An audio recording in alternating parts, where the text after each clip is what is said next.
All right, so I'm trying something new. I'm going to record these at my office. But anyway, hi!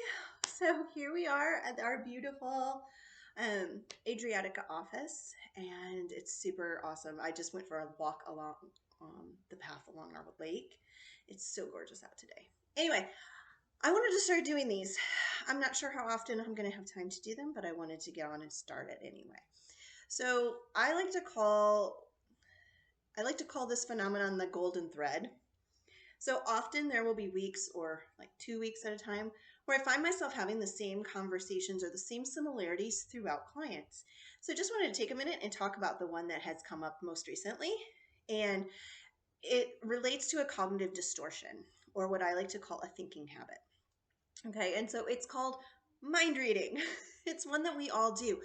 Oh, she's going to think that, or he's going to think that, or they're talking about me, or they're doing this, and this is why, right? We are projecting. So here's the thing about mind reading. It is a mind trick that you're playing on yourself. All right, so you are actually projecting what you feel that they are thinking into their brains, and then your brain is picking up on the evidence that supports what you're projecting. And so then it's coming back to you as fact because you were able to find evidence, right? So it reminds me of the saying when we were kids, I'm rubber, you're glue, whatever you say to me bounces off me and sticks to you.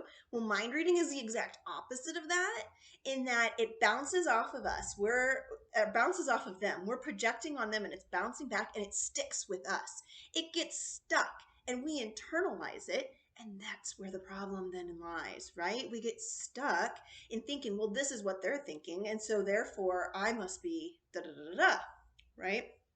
So to prove this point, here's my story. So a lot of you know my Tesla story. And I used to take my son and his friend to youth every Sunday night. And it was a drive to go get the friend and then probably about a 20 to 30 minute drive to get to church.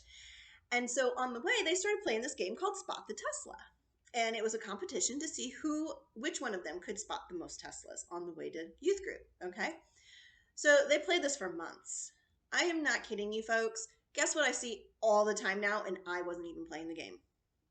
Yeah, Teslas. There are thousands. I'm in Dallas. There are thousands of other cars on the road.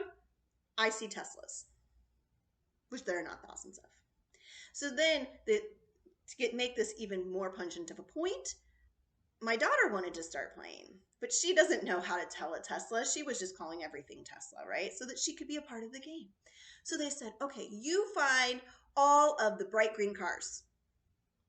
Now, come on, for real, folks. You would think that there are not that many bright green cars, but guess what?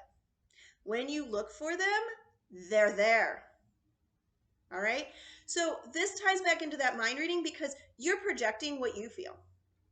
So if you're thinking, they're thinking this, ask yourself, what are my insecurities that feel that, right? Because it's coming from in here.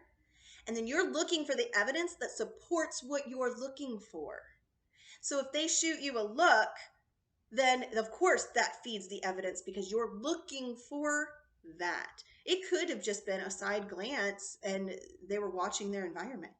But because you're looking for them to have a hostile reaction, an off-putting reaction, that's what you find. And it feeds your evidence, therefore making it true to you. So that is the mind reading habit and what it actually is, and then how to combat that, because it's really coming from in here. It's really coming from you. So where are your insecurities? And then how do we fix those insecurities? We start looking at how do we start building you up internally so that you're not looking for those externals and you're not creating that external needed external validation. So that is my golden thread, and that is the conversation that I have had at least half a dozen times in the last 2 weeks. And I love the Tesla story because it really just does point out that you find what you're looking for. And so if we are looking for the negatives and we're looking for all the things that are going wrong in our life, guess what?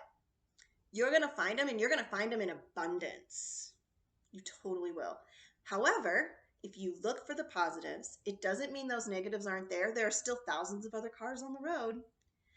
It does mean that you will be better off in a better mental state and happier.